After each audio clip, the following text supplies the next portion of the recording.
Sri Lankans worldwide eat a well-balanced diet. The staple dish of the people is rice and curry eaten daily, sometimes more than once a day. It is still the cheapest food that most Sri Lankans living in Sri Lanka can afford. A street packet of rice and curry in Colombo is priced within the range of the average person's pocket and costs about $2 to $3. These indigenous and traditional foods of Sri Lanka inherit a long history and unique traditions continued from several thousands of years. Sri Lankan food tradition is strongly interwound with the nutritional, health-related, and therapeutic reasoning of the food ingredients and methods of preparation. The diverse culinary traditions and preparations reflect multi-purpose objectives combining in-depth knowledge of flora and fauna in relation to the human well-being and therapeutic health benefits according to study paper of indigenous and traditional foods of Sri Lanka by Sajitra Jagat Kamila Janitha, published in the Journal of Ethnic Foods in 2020. Sri Lankan staple diet is a plant-based diet composed of one or two veggies like pumpkins, cabbage or cauliflower among others, accompanied by a finely cut vegetable called the mellum. Fish or meat is generally once a week addition. Gotukula mellum is a must with each meal or mukuru enna.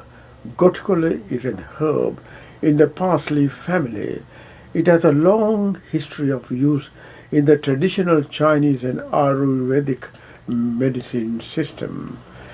Historically, gotukula has also been used to treat syphilis, hepatitis, stomach ulcers, mental fatigue, epilepsy, diarrhea, fever, and asthma.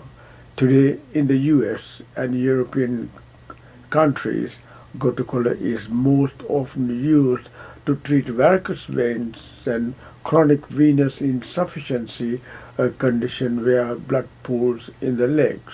Any mellum will be high fiber, which cleans your bowels. Most sedentary workers eat about half a cup of boiled white or red rice, and the daily workers, including the farmers, seem to eat a full plate of rice, at least a full cup of white boiled rice, to provide sufficient nourishment to compensate for the hard, strenuous outdoor work. A cup of cooked grain carries with it roughly 200 calories, most of which comes in the form of starch, which turns into sugar and then often otherwise body fat. According to the UN Food and Agricultural Organization, as the population continues to rise and more people follow Western diets, the production of meat, dairy, and eggs will need to increase by 44% by 2015, which poses an environmental problem because the current food system already emits about 1/4 of the world's greenhouse emissions.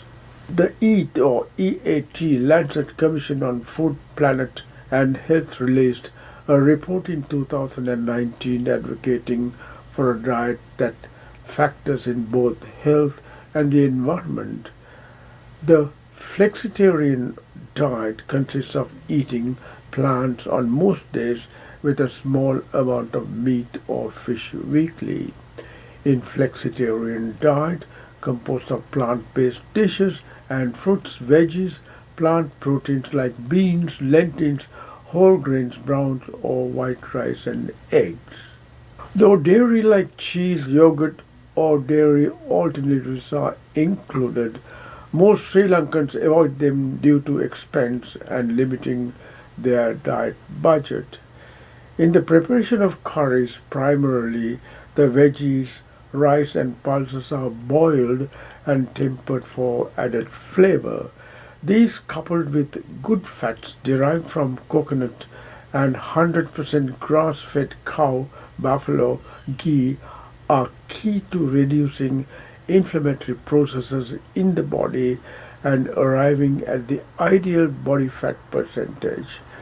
Further in the cuisine for more taste and flavor, spices that has no calories are added. Western diets start with frying of ingredients in oil for better taste, which is inflammatory, while in the Asian cuisine, main ingredients are first steamed or boiled in water. The downside of the palatable rice and curry consumption is that most people overindulge by eating more carbs in the form of rice and starchy underground roots like potatoes and yams, and inadvertently build towards increased cholesterol levels and type 2 diabetes and coronary heart disease over the long term. Talking about biryani, the starch in the rice becomes resistant in the cooking process involved in biryani or biryani.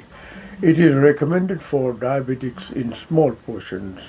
Resistant starch functions similarly to soluble fermentable fiber. It helps feed the friendly bacteria in your gut and increases the production of short-chain fatty acids such as butyrate. Short-chain fatty acids play a key role in gastrointestinal health. Curry leaves, or in Sinhalese called karapincha, are added to almost every curry with the other spices and ingredients in the cooking of spicy curries. They are packed with plant compounds that may help promote overall health by providing powerful antioxidants protection. The Ayurvedic physicians recommend karapincha leaves for a variety of health benefits including weight loss. It can help in treating dysentery, constipation and diarrhea, relieving morning sickness or nausea, eliminates bacteria, good for diabetes, good for eyesight, reduce stress, heals wounds, burns and skin eruptions. Sri Lankans eat a lot of dal, a most nutritious you could find in the planet. It is very high in fiber and lowers the cholesterol and blood glucose levels. People having diabetes should eat more dal than polished rice on their plates. When cooked well, dal makes for nutritious, hearty and truly enjoyable meals. It can be enjoyed not only with rice but with flat rotis of all varieties. Pulses or lentils are rich in proteins, fiber and iron. It is very popular in boarding houses and hostels because it is cheap to purchase though having much nutrition. Moong dal is one of the healthiest dals and Sri Lankans includes it in the breakfast with chili, hot lunumeris and scraped coconut. You never get bored with eating moong dal and most Sri Lankans eat at least 3 to 4 times a week with breakfast. Unlike the Western diet, Sri Lankan cuisine is known for its combination of herbs, spices, fish, veggies, rice and fruits. As mentioned earlier, coconut, a most nutritious fruit, is used in almost all curries such as veggies, meat and fish. Seafood also plays a significant role in the cuisine, be it fresh fish or preserved fish. As a country that was a hub in the historic oceanic Silk Road, contact with foreign traders brought new food items and cultural influences in addition to the local traditions of the country's ethnic groups, all of which have helped shape Sri Lankan cuisine.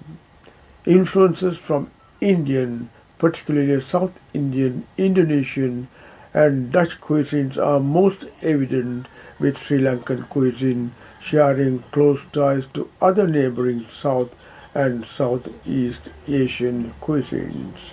Cinnamon is used in most curries. Cinnamon has many health benefits. It has antiviral, antibacterial, and antifungal properties, contains antioxidants with anti-inflammatory effects. Its prebiotic properties may improve gut health. It reduces blood pressure, lowers blood sugar and risk of type 2 diabetes, relieves digestive discomfort. On the contrary, Western diet is high in sugars, saturated fats, and animal proteins, yet low in fiber. Western diet, also known as the standard American diet, is a modern day style diet that mostly contains high amount of processed foods, red meat, high fat dairy products, high sugar foods and pre-packed foods available in the supermarket loaded with trans fat. Sri Lankans are blessed with traditional foods containing mostly plant-based friendly to the environment with minimum greenhouse emissions. Remember, biryani is healthy in small portions. Hope this video talk was useful. Stay safe and goodbye for now.